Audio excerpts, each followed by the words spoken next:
I'm Sir Flobogen Thunderhammer. And I'm Teflon Frosthammer. And I'm Cabbage Tidehammer. And this is WAK. If Amtgard knighthood means anything, you can't knife a motherfucker and keep it. And the thing that people need to understand essentially about arts and sciences events is that your scores don't matter. Do you want a black phoenix or a white phoenix? Jeez, language, man. We're on right. a freaking podcast, for fuck's sake. Mind-blowing experience, right? Hello, everyone, and welcome to WAK, where we discuss topics important to the Amtgard community at large and talk with interesting people from around the foam fighting world. If you like what we do here, please do hit that subscribe button. It really does help us bring more content to you. This week, our guest is Squire Lao Tzu the Builder of the Barony of Grim Garrison. You came very highly recommended from one of our listeners, so Lao Tzu, we've all been looking forward to finally meeting you. Welcome to the show. Hey, thank you for having me. And I don't know, I'll try to fill in those shoes, but I think your faithful listener might be exaggerating a little bit. I'm kind of a boring dude, but we'll figure that out throughout the night. If you want to know, it was Godric who threw you under the bus. It was, yeah. Sorry, Godric. I want to, we don't usually do this, and yet 2 recordings in a row now I found myself doing it, but I want to read your biography. Your biography on AmpWiki says, there are many myths and legends of great fighters, leaders, and mentors in Amtgard. They are paragons of the game. Then, however, there are people like Lao Tzu. I don't know which one of your friends wrote that, but... The one that tells a bunch of lies, that's who it was. Yeah. So, Lao Tzu, tell us how you got into foam fighting. Yeah, so I've been in the game for, I'm going to say roughly 6 years, something like that. I tried to quit counting because it makes me a little bit sad. I know there's people who've been in forever, but I'm just going to stay blissful and pretend like it's not been that long. Mm-hmm. So I started whenever I just graduated college. It was one of my friends who I actually did martial arts with on the University of Kentucky's club team. Mm-hmm. And we both kind of wanted a little bit of a physical outlet once we graduated because we weren't on that team anymore, not like competing or doing anything like that. So he had just happened to know someone that did LARPing. And at the time we were looking around, looking at all the websites and not really knowing who were the cool nerds and who weren't. And we got hold of Mort, who's now Radiant Mort, out in Arkansas, and showed up at the Grim Garrison whenever it was still a freehold, and the rest is kind of history. So we just wanted something to kind of go out there and fight and be physical and have some sort of competition, but it really grew into a lot more. Like I always kind of tell people, it's like, yeah, I could join any sort of LARPing, any sort of activity, and it'd be fun, and I enjoy it just as much, but at some point you build your community and you kind of build your tribe, and that's what I found in Amtgard for sure. So I'm actually seeing something here that is kind of interesting. You mentioned Radiant Mort. There's a couple of people in your belted family with Radiant as the title instead of Sir. Yeah. Explain that to me. Really, it's just people enjoy the Stormlight Archives by Brandon Sanderson a ton. Yeah, it just happens that our little group really enjoys that series a ton. I mean, I'm a big fan. I'm not 100% sure whenever I get knighted, like whenever I cross my fingers, that'll be maybe this summer, actually. Nice.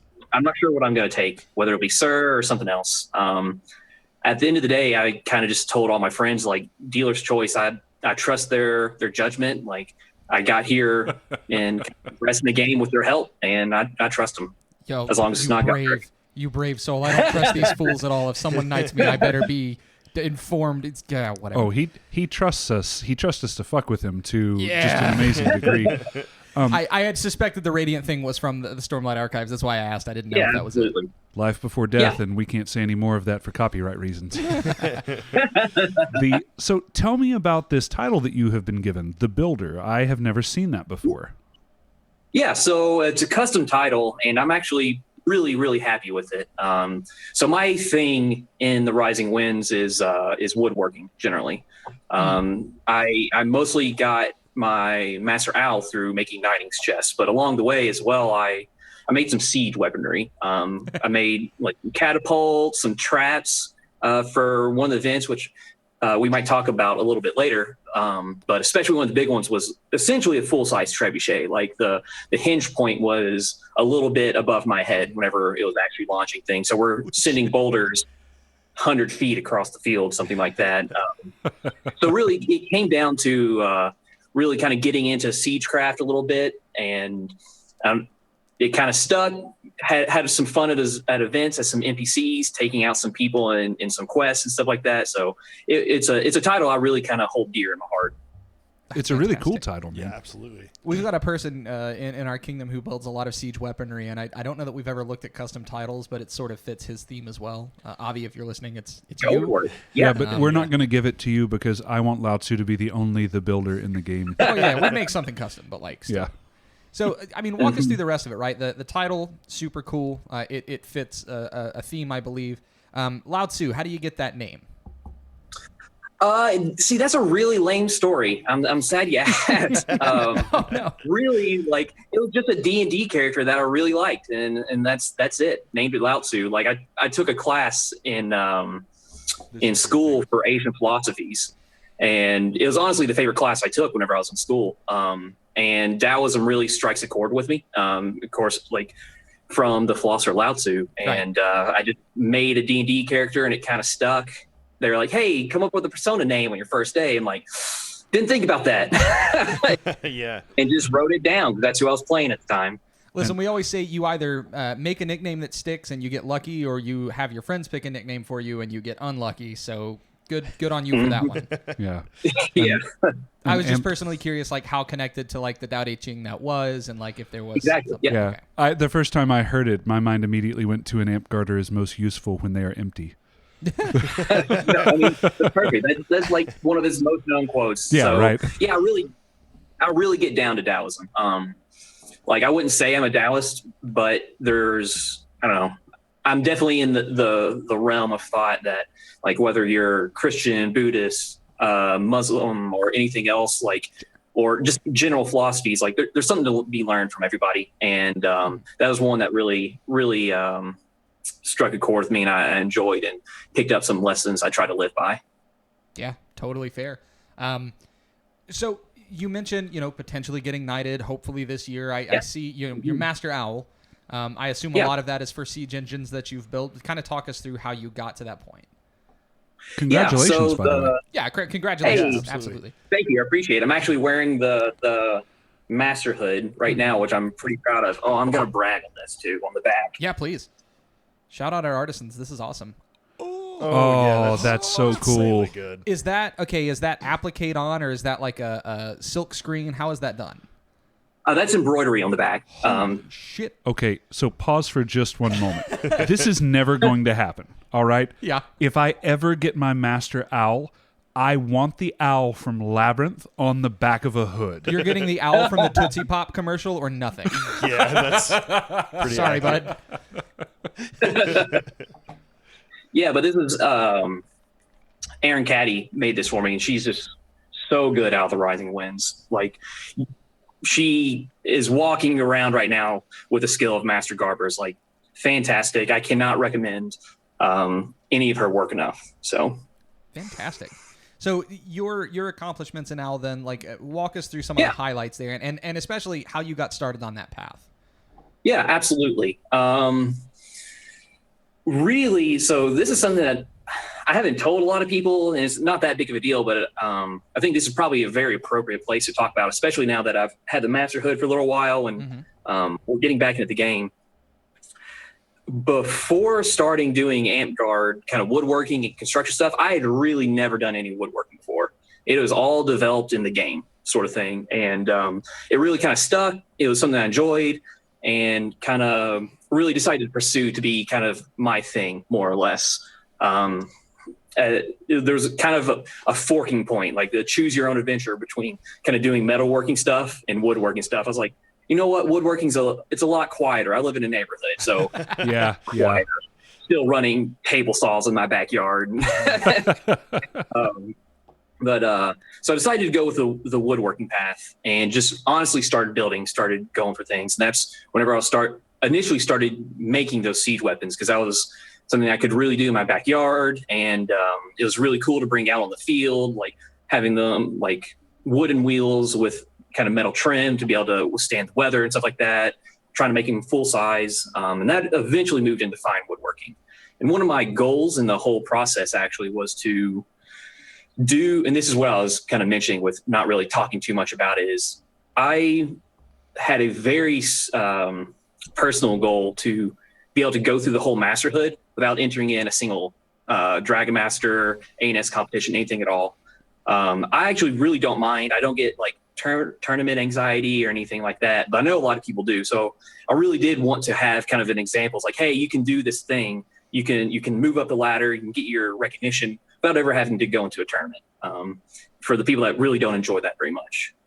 So what prompts that? What makes you want to take that route? Because that seems like that maybe the path less traveled. It seems more difficult. Mm-hmm. What makes you want to do it that way? I'm not gonna say spite, but I'm thinking it. No. Okay. Good. Elaborate. Yeah. Well, I guess I just heard a ton of people say, and I mean, I'm going to throw him under the bus. Gotrek was in this boat. So he's, oh yeah, if you want to move up the ladder, you need to do competition so that people can see it, mostly for that sort of thing. And I took that personally. So it's like, you know what, you're wrong. And I'm going to prove it. Yeah. Exactly. So it was not quite spite, but it was right there with it. So, I was really lucky that I went with woodworking because that has some opportunity to be kind of very noticeable. Mm-hmm. Where I really hit the stride was in Knight's chests. So for the past couple of years, I've been definitely a little bit of a staple as far as doing chests for people. Why am I holding painter's tape? Keep the hands busy. Like it is going to be in the shot at some point because like I'm some sort of treasure goblin picking up everything. So it's fine. But yeah, so I just decided like, you know what, we'll make these Knight's chests, and it started out with KO, who's my knight. And boy, did I make a mistake on that one. It was amazing. Don't get me wrong. Super fantastic. But it was a chunk. Like it was to the point, I actually had just got a little small crossover, just a Nissan Rogue. Mm-hmm. And I took that chest to keep and I pushed it in the back. And I owned it for like a week and it broke off both the oh shit handles. It was kind of so big. That was with the top off of it sort of thing. Wow. So, I mean, we decided we could hold, like there was someone there named Mercy, just a really tiny girl, was like, you know what? This could probably hold about 10 Mercies in it, sort of thing. So that thing was a chunk, and learned that lesson and kind of moved on to other people's Knight's chests. Like Sir Watt, that was kind of what I would say was the masterpiece, for example. His had a false bottom that you could pick up with magnets. So there's no like pinholes or anything like that. It was picked up with like fishing magnets, and it had like engraving on the top and really nice trim and stuff like that.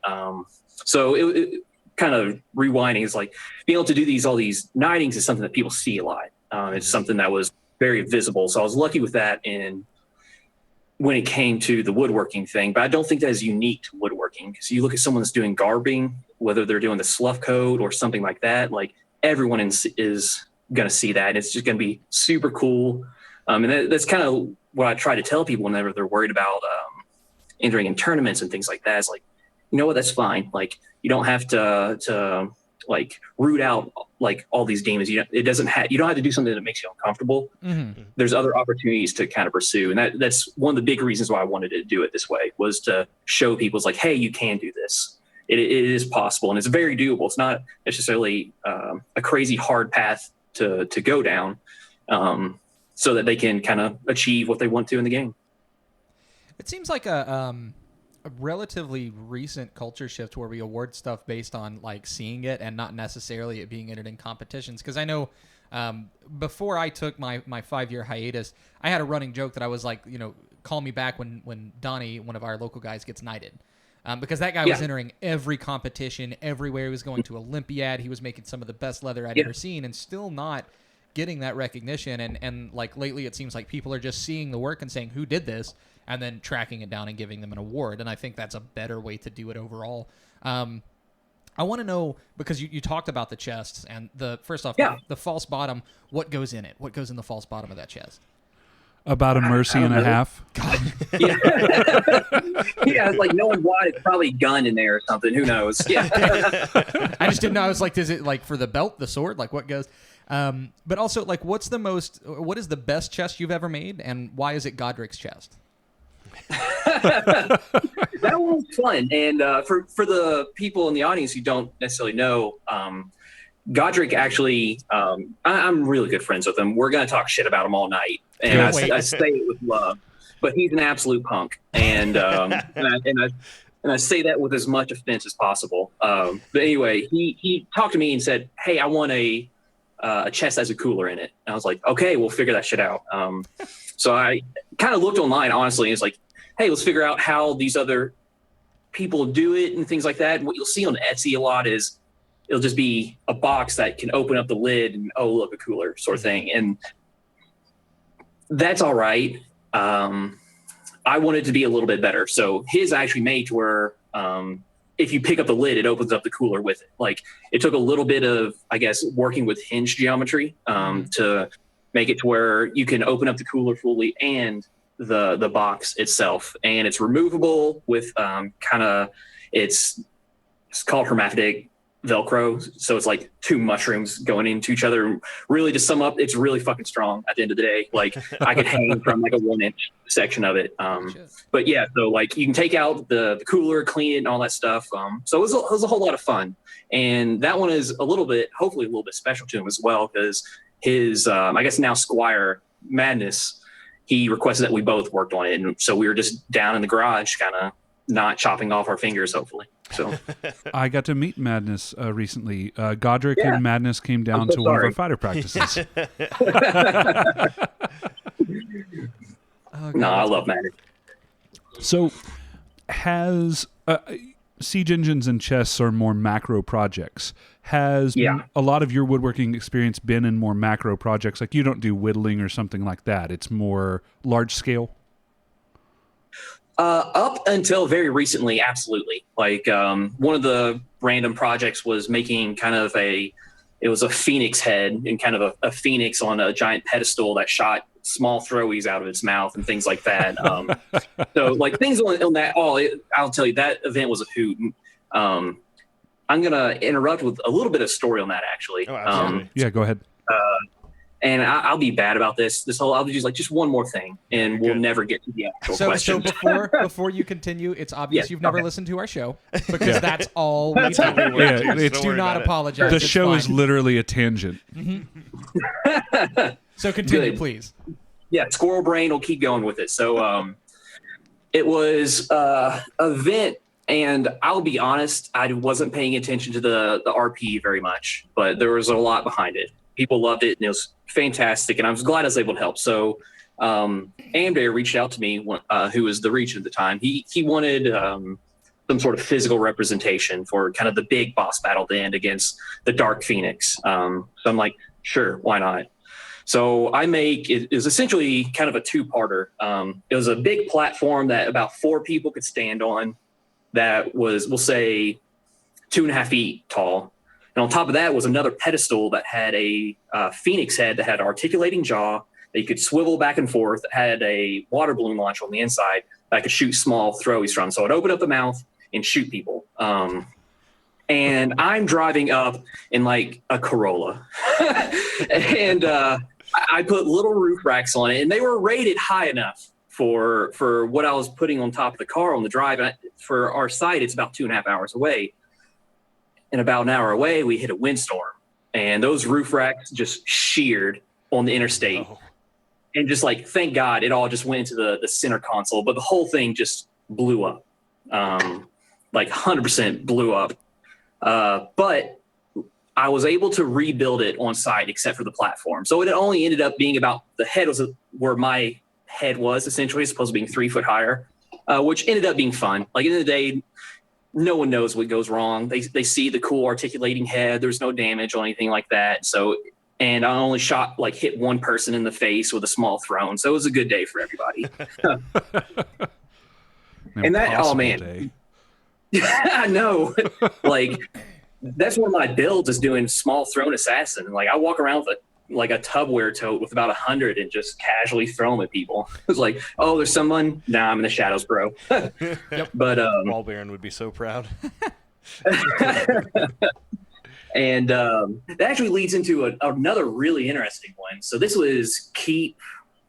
Oh gosh, 2019, I want to say, where I was actually acting as the regent at Keep for the Rising Winds, because the regent couldn't be there, so I was Sam there. Gotcha. Sam, super creative, I know. But I made a throne for it, a Rising Winds throne that had like it was, I don't know, 8 feet tall sort of thing, painted in Rising Winds colors. The back of it above the head had the heraldry of the Rising Winds underneath epoxy and things like that. Super cool. So of course, people wanted to sit in it, and I mean, so did I, and so did a couple other people. So Right. like, I think you see where this is going. I had it at our campsite, and at the time I was in the Scions. It was Scions camp, which that was a time. It was a good time. But Skiffy, I don't think will ever forgive us for the amount of sleep that she got for that event. But anyway, so I set it up, and I want to say Yorick was sitting in the chair. Who, meantime, I can't remember if he was monarch at the time, but who knows? Doesn't matter. So he was sitting in it, and a couple other people was like, "Hey, man, I want to sit too." And I was like, "You know what? I'm just going to sit in Yorick's lap because I wanted to sit in it." Well, that led to another guy named Manham sitting in his lap.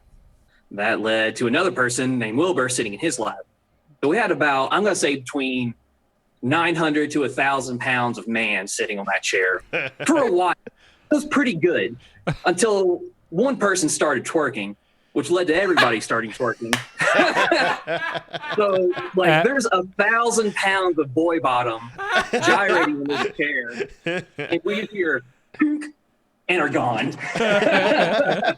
First night destroyed, absolutely like in pieces. So I spent the rest of the event, rebuilt it, and we had it at court. So I don't know. Awesome. God, I don't know that all I've. the stories. I'm just breaking shit. I don't know that I've heard a quote that's going into our intro faster than that. 1,000 pounds of boy bottom gyrating in a chair. Yep. Twerking. Sorry, Twerking in a chair. You made the intro. Good job. Yeah, shit. Oh, man. So yeah, I'll just quit breaking stuff at events. But man, let's rewind a little bit. Yes, macro stuff, but very recently, and this was actually my gift for Mort, was I actually made 2 kukris out of wood. It was hard maple and I want to say paddock because that is a less stupid name, but it's called paddock wood. So it's a beautiful orange wood. Okay. So I made 2 kukris for him and brought him down to his knighting at New Year's, and it was actually a really fun project. The hard maple isn't going to keep an edge enough to be able to slice paper with, Sure. but it was enough to shank somebody with. So as long as he knows that going into it, he'll just be Buffy the Vampire Slayer or something. And I think that'll be something I do kind of regularly now. There's someone else who I actually have already promised a boken or a wooden katana for. And I have some pretty big plans on it, like having 2 different species of wood, sanding it kind of different levels along the blade, so it has that hamon line that is kind of typical on really cool. Yeah. stuff like that. Some great plans that I'm sure I'm gonna have to fulfill at the last second and hate every second of it. So That's how most plans go, so it's understandable. Also, Yeah. my Yeah. inner weeb and my outer weeb are here for this sword. This sounds cool as shit. I can't wait Hey, to see the it'll be finished keep. product. there you go. It'll be a keep. This upcoming if keep you make it- 2022? That's the plan. From what I can tell, Big Head is being knighted there, and I told him I would do it for him. Yeah, speak of getting nicknames, Big Head. I'm reminded of Rocco's Modern Life. Yeah, right. So you mentioned briefly, and I've got to touch on it because you said it, but you mentioned the Scions and then said that was a time. Something we can share on the podcast or no? Yeah, absolutely. It is all good stuff. Okay. So Sometimes man, when people that say like keep- that was a time, you're like, oh, do we? I don't know. I'm I'm blessed. Like I don't have really too many bad stories of any like, oh man, this guy was a shitbag, things like that. it's all been pretty good. So I'm just going to knock on wood and kind of hope that keeps going. But that keep was whenever KO was getting knighted. So we had all like the Tal'Dorei people and all the Rising Winds people that were friends with them, all in Scion's camp. And that was like, I'm pretty sure that was right when White Claws started coming out. So everyone was getting kind of White Claw wasted for like the entire event. Oh gosh, what did they say? He's like, I didn't get no sleep because of y'all. Y'all ain't gonna get no sleep because of me. Probably went for like 3 hours straight. And that's why I was like, poor Skippy, because she was camping in the same area. And I'm like, I'll buy you a hotel. I'm so sorry you're dealing with our ignorant asses right now. It was bad. Oh God. And that was the keep with the throne. So it started off with a bang. That adds up. You mentioned siege engines, and I think if I heard you correctly, you said traps as well. Yeah. You're not talking about Jeff's back either. God. It's not too impressive anymore. There's always time. Dan. But what is it? So one of the events that happens kind of in one of our Grand Duchies, and I'm not sure if everyone knows, like everywhere is kind of familiar with Grand Duchies, but it's in the Rising Winds, it's another level of like categorization, taxonomy for us, sort of like Kingdom, Grand Duchy, parks right here. So it's a collection, I think, is of 5 or more parks for our Kapora. But anyway, so Midgard is a really good one here in the Rising Winds, and they actually have a very interesting philosophy on how they run their themed events. They don't do the same event every single year. It's offset. So one year they'll do Battle Cry, and the next year they'll do XTC, and this year they'll do that. And they have different themes so that they're not just rehashing the same thing every single year. So it stays fresh, which is really, really cool. Yeah, and for a couple of years, they asked me to make traps for them in kind of the woods where they do the kind of the questing area. And one of them was like hidden in the trees. There's a catapult that would shoot things at people as they're walking by, trying to do some sort of questing thing. But the one I'm most proud of was actually a falling rock trap.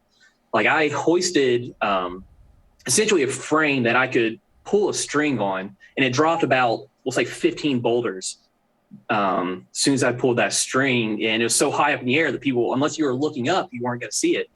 And of course, you put the quest item right underneath of it, and they're like, this is too easy. And they were absolutely right. So,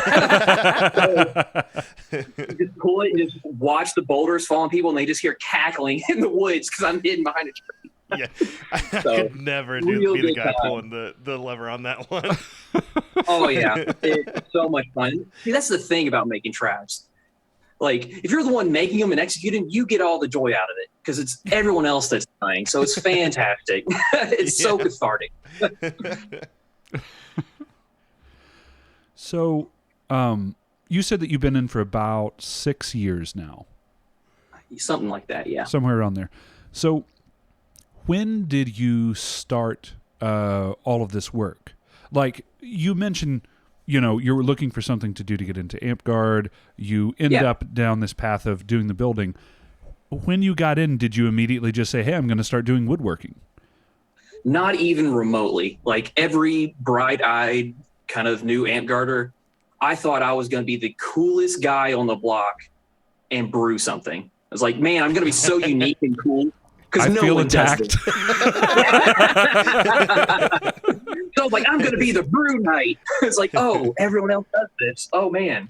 So that's actually where I was planning on kind of doing and going with, because at the time, for the Diocese of Lexington, I was brewing every single month. I was probably busting out something like about 120 gallons of beer every single year, sort of thing. Nice. Which I have no idea what the laws are in Kentucky as far as the quantity is. Then you were like brewing what you're allowed to do 35 gallons of beer a year. there we go. So, so me and my buddy, we just brewed all the time. And the one who I actually started with, so I was like, yeah, sure, I'll just go ahead and do this. But I don't know, just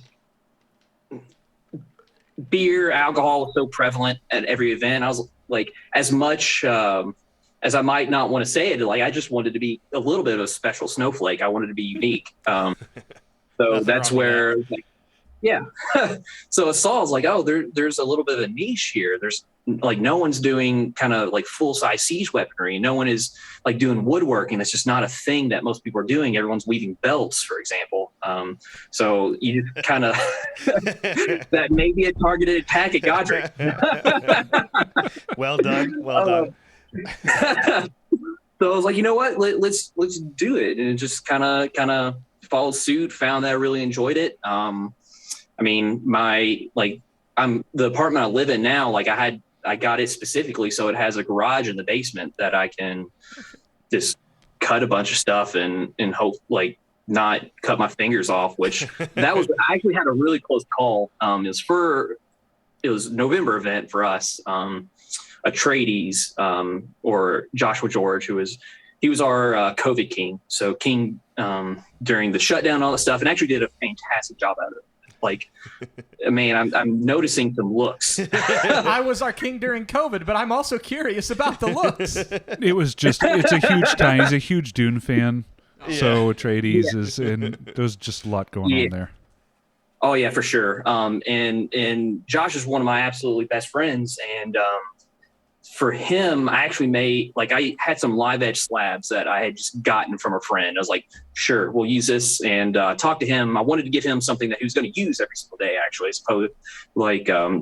So I talked to him, ended up going with kind of a side table that had a live edge red oak slab as the top for it. And when I was working for that, I was actually using the chisel, and I'll fully admit I was being an idiot. Like, we're not dodging that. I was chiseling it at a bad angle because it was just an awkward workpiece, and just straight into the finger. And it was basically down to the bone. And I just look at it real quick and just like, fuck. Run upstairs, like put it under the tap, and actually just take a picture and send it to two of my pharmacist friends who I play D&D with. I'm like, hey, do I need to go to the hospital?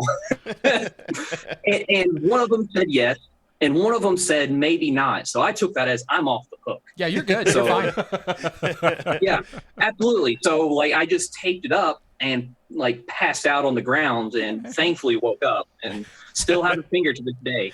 So it ended up working out in the end. So funny enough that you mentioned that, we, as a belt line, we have some, are they official or unofficial words? There are official words. Our official words are, okay, I'm not going to take you to the hospital. And this specifically stems from the fact that we're actually in Flo's house now. There still is a trailer on the property where he was living at the time, and I was coming over to visit. I don't remember why, but he had a deck railing, those 2x2 deck railings, and I had a really sharp knife I had just bought. I was like, oh, I'm gonna try whittling this, and he's like, you don't know how to whittle, what are you doing? I was like, it'll be fine, I'll work it out, it'll be good. He's like, you're gonna cut your finger off. I said, no, I'm fine. No, it was not fine. It was not at all. I said it's gonna be fine. And I looked down, and the whole, my thumb is just turned up 90 degrees, the pad of my thumb. He took a third of his thumb off. That knife was so sharp, it went through nail and finger and everything. And he looks at me and he goes, I'm not taking you to the hospital. And as I'm squirting blood onto his porch. Yeah, but the thing is, Mama didn't raise no bitch. Mama didn't raise no bitch. And I forget. I think you gave me a couple of paper towels, and I just sort of wrapped it up with a rubber band. I was like, "This is medically fine," as I've got a big club thumb. I was like, Here's the thing, though. You had a golden opportunity to commit as many crimes as you wanted because, you had no fingerprint at that point. You're golden. I had that thought. I also, every time I end up dremeling my fingerprints off, I think the same thing. I'm like, the time's now. Let's go. So it definitely comes up. But yeah, I've done a similar thing of almost cutting my damn thumb off doing something dumb, and then now our words are, we will not take you to the hospital. So yeah, it is oh, sorry. Go ahead. Yeah. No. You had mentioned working with a chisel. I do a little bit of woodworking as well. Very, very light. Yeah, that's awesome, man. That's awesome. What kind of tools do you usually work with? Chisel, duh.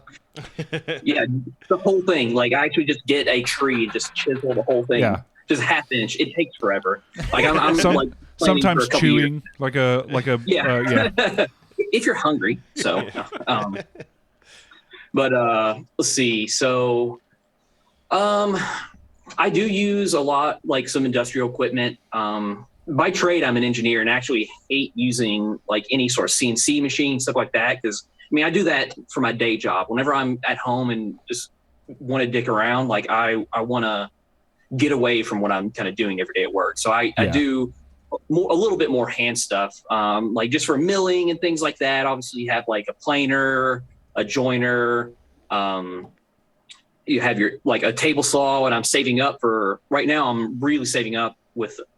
Just got a new job to get a saw stop. I don't know if you've ever seen those before. Yeah, they're the ones you can drop a hot dog on, and it'll stop it. Kill it.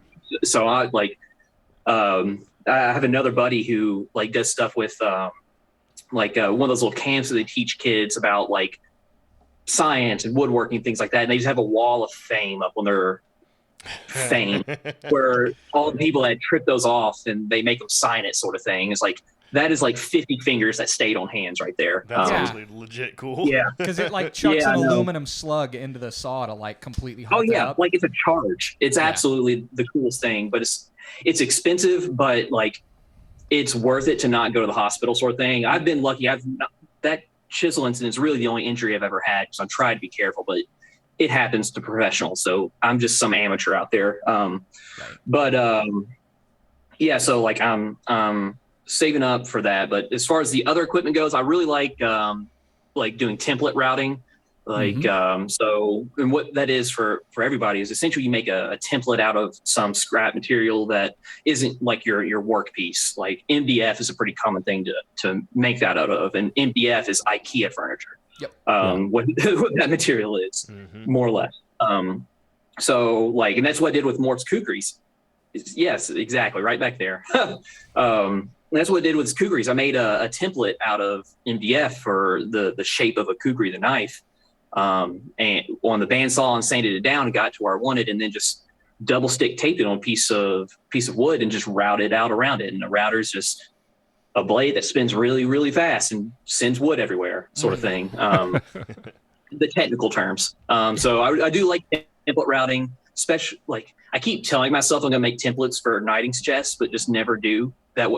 So every single chest I make is like brand new, like completely original sort of things. Like, I should really template this, and just don't. Like an idiot. I think it's a fun idea that every chest has like something about it that's a little unique, right? Like that makes it kind of personal. But on the other hand, having to make those, I can imagine the template would be just a godsend, right? Yeah, absolutely. I'll just wait till there's someone I really don't like, and I'll template theirs. Well, if Godric ever gets a second belt. Yeah, exactly. Yeah. You guys should know better. Do not give that to him. Learn the lesson. For the folks that saw me earlier, for people watching on YouTube, I got up and grabbed something when they mentioned the COVID Monarch thing. I don't know if Atreides has one of these as well, but somebody on the comm made patches for all of the Monarchs that served during COVID. We'll do a tour of our Amtgard tchotchkes at some point. I don't know. I can't, that's nothing. Hold on. I'll just walk around, I guess. Here. Yeah, if you want to get it closer to the camera, but that's what I walked over and picked up, because it reminded me all the COVID Monarchs got this specific patch. So if you ever see somebody walking around with one of those, means little lower. Oh, he's using the webcam. There, so you can, there you go. Yeah, there you go. Oh, that's cool. Yeah, so if you ever see somebody wearing one of those, that means they were a Monarch at the outset of COVID. That's awesome, because, man, like I said, Josh is one of my best friends, and it was hard. I knew the amount of work that he was putting in. He was doing a full-time job trying to keep the content flowing during the shutdown, with Minecraft stuff, like Jackbox games, people streaming games, trying to have activities and things like that. It was hard on everybody. So, really kudos for you and everyone else that was in some sort of form of leadership during COVID time. I sat on my ass the whole time because I was enjoying the break and not making chess for a little bit. Fair enough, yeah. Oh man, another one of my absolute best friends, TB, she also does a lot of stuff for Knightings, especially a lot of the garb. So every time there's an event, we're just like, here we go. But during the shutdown, we're like, yes, a break. So it's probably not the best to say that, but a lot of the crafters were just like, thank goodness we have a little bit of a break from crafting from like all these nightings and things like that. So, I mean, I think it's a good problem to have, right? That you have so many nightings that it's almost a problem. They're like, damn it, fine, I got to make another box. I got to make another tunic. Like exactly. And dude, I just need to be an asshole to everybody because at the end of the day, it's like I'm only going to do them for my friends. Mm-hmm. And it's like, why are you guys getting awards? Stop being successful. Right. Be trash. So, what other things are you interested in Amtgard? You mentioned kind of being the man behind the curtain and pulling some of the strings on some traps and things like that. Do you participate in battle games? Do you like questing? I say that because in your Amped Wiki, one of the pictures there says, and this is just a generic, no, it actually has a name. It's Deus Vault Ave Maria, Lao Tzu at an RP event. So there was a while there that every sort of RP event, I was just deciding to be the most obnoxious crusader you could imagine. Perfect. Like, yep, like the classic like lawful asshole being the meanest thing. If you even like smell like evil, smiting it sort of thing, just for the lol sort of thing. And of course that has changed a lot over the years. Like there's what is it? It's Wildfire. It used to be Battle of the Dens. It's up in Canada. A couple of our friends, we try to go up there every year because that's actually a really fun event. We were especially doing it back whenever Nine Blades was part of the Rising Winds. We're like, hey, we should go up there and be a part and participate in their activities. It's like a 4-hour capture the flag game. Oh, wow. Well, on the drive up there, yeah, and it's a hoot. And of course, we go up there and just. I have a lot of confidence in my class gaming, my friends' class gaming. So I think we went up there and rolled, but I'm sure everyone has their own opinion. Everyone says that, don't they? Like I'm God's gift to class gaming. Let me tell you. But what was it? Yeah. So on the drive up there, they're like, oh, the night quest person isn't going to make it. They had legitimate reasons, but they couldn't make it. So it's like, all right, Sir Watt, who I was riding up there with in our carload, is like, you're in charge now. So me and York was like, all right, let's figure out some really dumb shit to be up there and kind of RP. So it ended up just being like the most senile wizard who would forget people who they were talking to in the middle of the conversation. We would like York was my son. Now we would send him to go to get blankies, and he had a giant gray beard. Dumb stuff. Yeah, right? You're looking like him right now. But things that just have fun, like it's handsome. It's that. Thank you. That handsome gray fox beard. That's what it is. Don't compliment him. He'll think he's people. So I'm getting a little bit hot here. You might need to stop stroking my beard.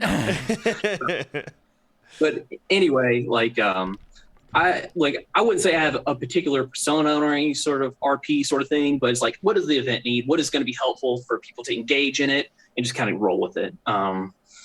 And kind of furthering your question, I actually really enjoy class gaming. That's the main reason I go to events at this point is I've finally got to the point where like if someone is like, hey, can you like judge this or do that? I'm like, is it during a game? If it is, then the answer is going to have to be no. Good for you. Yeah. Like I'll put my foot down at events because I think I haven't missed judging an A&S competition, not at an event in probably about 3 years. So like at some point you do have to put your foot down and say, you know what, class gaming is what I like. And we're just going to roll with it sort of thing. So I want to have fun too.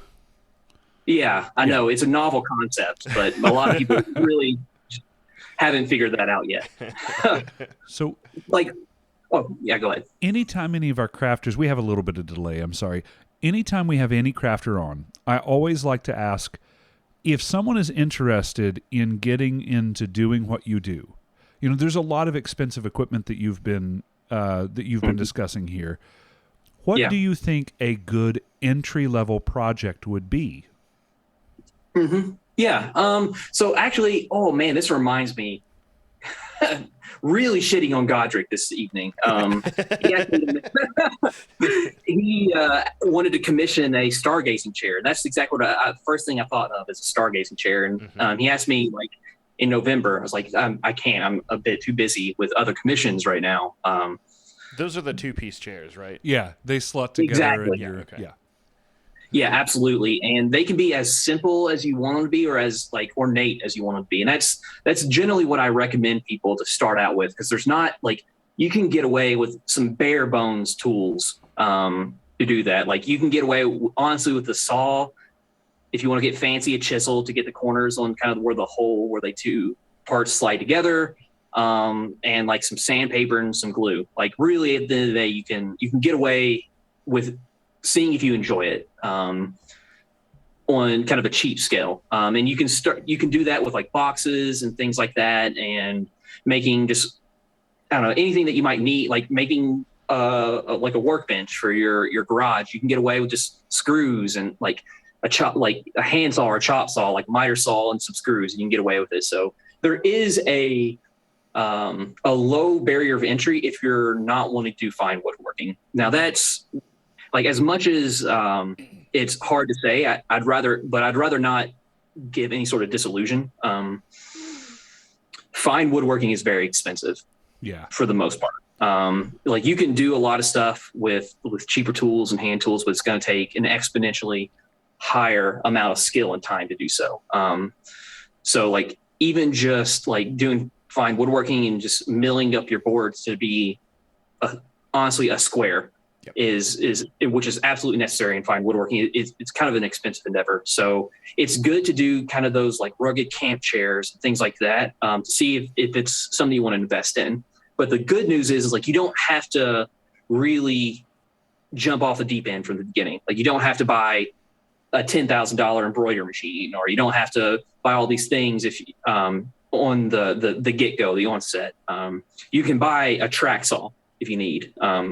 That's actually one thing I've started recommending people is like, don't even worry about your table saw yet. Don't worry about any of this. Get yourself a track saw, which for everybody, it's a hand saw, like a circular saw that rides on a track and cuts a straight line. That's it. Nothing fancier than that. But you can start out with tools like that that might take a little bit more elbow grease and a little bit more planning, and it's not as fun versus like running it through a full-size table saw or something like that. But you can still do it, and you can still see if it's something that will be a passion for you. And at the end of the day, if you don't like it, you now have power tools for your home improvement and things like that. Like everybody like should have some sort of tools, because you're going to run into that whenever you're at home. Like fixing a deck or some shit like that. Like having those things is good in your life, and you can start making that investment a little bit while maybe picking up a hobby. Mm-hmm. See, I was just thinking about that from the other way around, because I have a lot of those tools specifically because I fix my house. Yep. And I'm like, I have a table saw. I should start making some stargazing chairs. Like it didn't dawn on me that like, oh yeah, I have all the tools to do that shit just sitting in my shed right now. Lucas and I years ago decided to put a desk together for no other reason than I needed an extra computer desk, right? Yeah. So we went out and bought maybe a $30 Craig jig. Oh, that thing is worth its weight in gold. And Craig jig together. Gold jigs are chef's kiss. Yeah, and from there we were like, okay, cool. This worked out well. The whole desk went together, and all we did was glue and Craig screw it together. But there's a lot of holes. How do we fill those in? Let's go to the internet. Oh, look, we got to learn about how to fill holes in and sand them back down and make it look natural. But now we've got these raw edges. How do we fix that? Oh, look, we got to learn about veneers and ironing them on and all kinds of other stuff. Yeah. So it was this whole process that just started with I kind of want a new desk. Yeah. Mm-hmm. Yeah, absolutely. And you actually like really hit a great point. Like if there's one thing that a bunch of like old lonely dudes want to do is make YouTube videos about woodwork. It's so true. I'm going to be there. Every one of the woodworking videos. My YouTube career is destroyed. I mean, I'm just waiting. I'm ready to roll into that. I'm getting my intro into it right now. See, like. You stay out of my TikTok recommendations, sir. You stay out of them. What do you think mine are? I'm right there with you, bud. Hey, are you still on but, Cartel TikTok? I fell off a cartel TikTok and I haven't been able to find any of the good videos. Now it's all like construction TikTok. 9 times a day I get the guy, hey buddy, you come get your boy. Like whatever his name is that does all the making fun of construction shit. I love them. Yep. No, I'm right there with you. But like that documentation's, it's out there, and there's people from all walks of life. People are just kind of the backyard warrior. There's a guy who kind of specializes for the people that are trying to be the backyard warrior, essentially, like woodworking for mere mortals. That's a pretty, hey, yep, see? Yeah. Like, gotcha. That's a popular one, but then there's like other people like Katz Moses and names are escaping me at this point. They're all beneath me, so it doesn't matter. That have fantastic YouTube channels that are using tens of $1,000s machines, stuff like that. So that information is out there. And even if especially if you're wanting to start small, like now that I think about it, like make yourself a cutting board, something like as simple as that, or an armor stand. You can do that any day of the week. Any amp gardener can do that sort of thing. And that information's out there. Like, it's available. Like, it's not like you're hunting. You're not having to go to like a school to get an art degree to learn how to do this sort of embossing. I don't know. I can't draw stick figures. So like, don't ask me. But anyway, like you're not having to learn about like negative space versus positive space and stuff like that. But you can see what they're talking about, see how like their design philosophies, and really learn what you're able to do with your tools versus what they might have. And it's really good. The community is pretty dang solid. That's really cool. And I will add too that if you want to do any kind of smaller stuff, I bought a Dremel years ago, and you can do the Dremels have so many bits. You can actually do a lot of really, really cool work with Dremels, and you don't have to be an artist to do it. One of our friends, Shalazar, who actually is somewhat good at art, made a sign years and years back, and he just he decided on what font he wanted and had a buddy sketch it out that was pretty good at it, and then he just took the Dremel and dremeled it down in there and put enamel paint down into it and was done. And it turned out beautifully. And that was, I think the Dremel was, I don't know, $30 maybe. It was super cheap. And he found the wood was a scrap that somebody had that was at an odd angle, but it didn't matter because it was supposed to be just a sign of, the so-and-so inn or something like that, right? Yeah, absolutely. And I mean, you raise it like, that's kind of thing. Like if your outlet is more on the artistic side as opposed to the more construction side of things, like there's wood burning. That is like doing actually like calligraphy and wood burning. That is like the coolest thing ever. Like it's beyond me. Like I said, like I was like, I'm in the wrong calling. I had the handwriting of like a doctor. Like that is what I should be doing. But that shit has sailed and I missed it. So like, I'm not going to get into the wood burning, but some people are just fantastic at calligraphy and was that pyrography, pyrography. There we go. Yeah. Pyrography. So, yeah, exactly. I think that's a guy here in Neverwinter. Isn't that a player here in Neverwinter? You're thinking of Grim Rah. Oh, that's right. I am. But yeah, so I mean, great point. Like, I wasn't even necessarily thinking about it, 'cause that's a little bit outside of kind of generally what like my branch. Get it, tree branch. I'll sign off. Yeah, right. I'm going to roll the outro right now. Yep. No. But yeah, there's a lot of. My point is just that there's a lot of different levels. We've been talking about larger projects and stuff like that, and the Stargazer chairs. Totally agree. I think that they're a great place to start. I've seen a lot of people make them and either decide, this was fun and I'm glad I have it, but I don't want to do this again, or hey, I'd like to do some more about this. I'd like to learn some more about this and do some more work like this. And picking up hobbies like that is something that, as you get older, is hard. Well, as an old man, I'll just tell you, I look at learning a new hobby and I'm like, that's just so much time. Well, okay, so a couple of things. You actually, I thought I would have nothing to offer to the woodworking conversation, but it turns out I have some things. So you mentioned the Dremel, and that's a great starting point, but sort of tangentially related to that, because when you said Dremel, I had the thought of there's a $20 Dremel kit at Harbor Freight that you can pick up that has all the heads and attachments and whatever. And that has sort of been my philosophy, because people often they're like, what tool should I buy? buy the cheapy Harbor Freight version. Those things actually hold up better than you think they do. And if you use the tool so much that it ends up breaking or ends up becoming useless, that's when you know it's worth spending on the expensive version. But buy the $20 Harbor Freight version. Yep, that's 100% it. Like, you'll see which tools dull out first, and that is the ones that, like, soon as I get a router bit, it's like, oh, this is dull.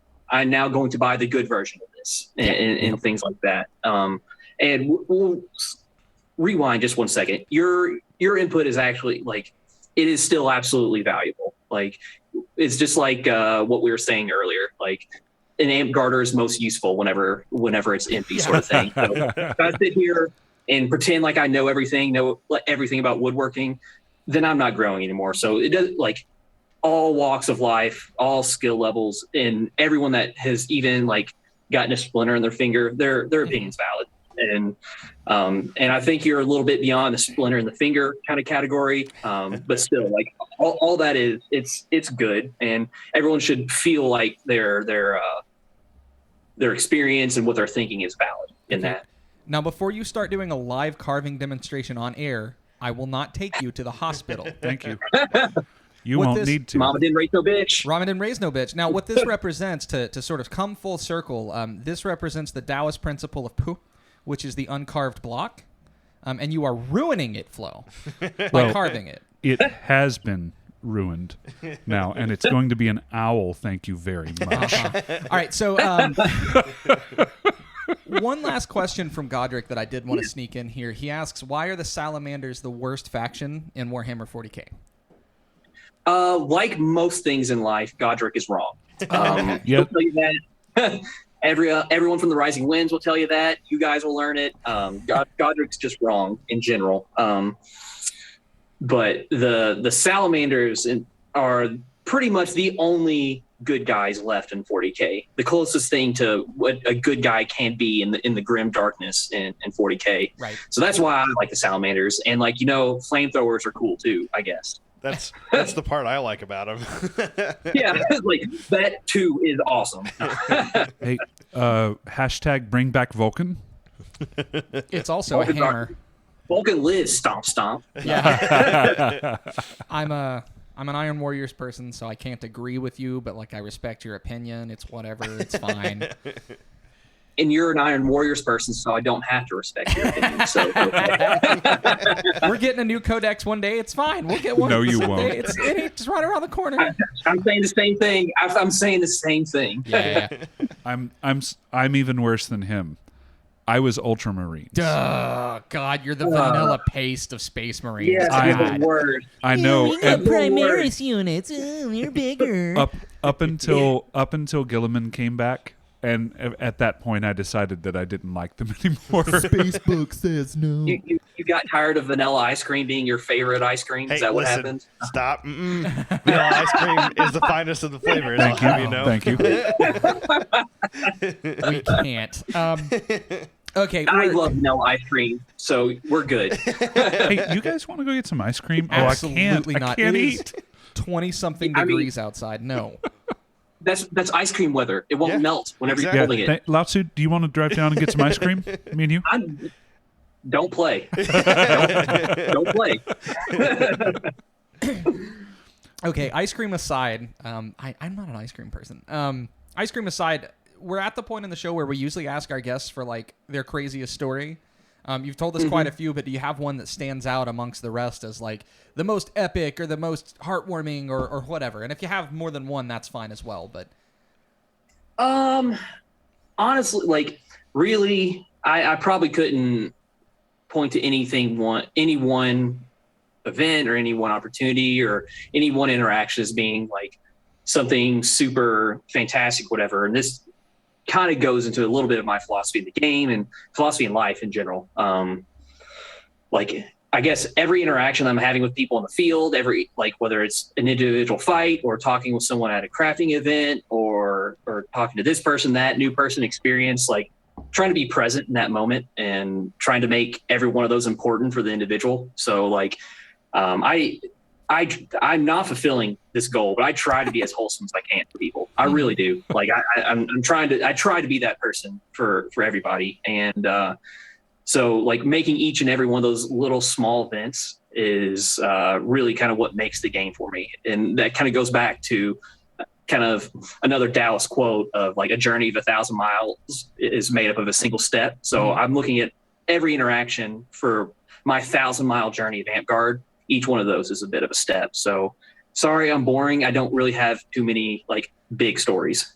No, that's fantastic. I mean, I think that's a solid note to end on, yeah? Yeah, I want to take a moment to thank all of our Patreons. If you are interested in supporting the work that we do, links will be in the description on how to do that. We did have some questions submitted by Patreons this week that Lao Tzu the Builder has answered for us. If you would like to submit questions, you can become a Patreon as well and toss those in there. Lucas, you ready to roll the outro? Yeah, absolutely. Real quick before we go, is there anything you want to promote, plug, post, anything like that? We can put it in the show notes and we can post it up wherever you want it posted. I didn't even really think too much of it. I guess, you know what? Like, Smiley's Foam Works. Like, Sir Smiley, great dude. Got to hang out with him at New Year's, so his sticks are great. So we'll go with that. Fantastic. Cool. That'll work. We'll hit this outro. Hey, everyone. Thanks for listening. If you liked what you heard, be sure to subscribe to our podcast on YouTube or Spotify to get notified about new episodes. And make sure to follow us on Facebook for announcements and more.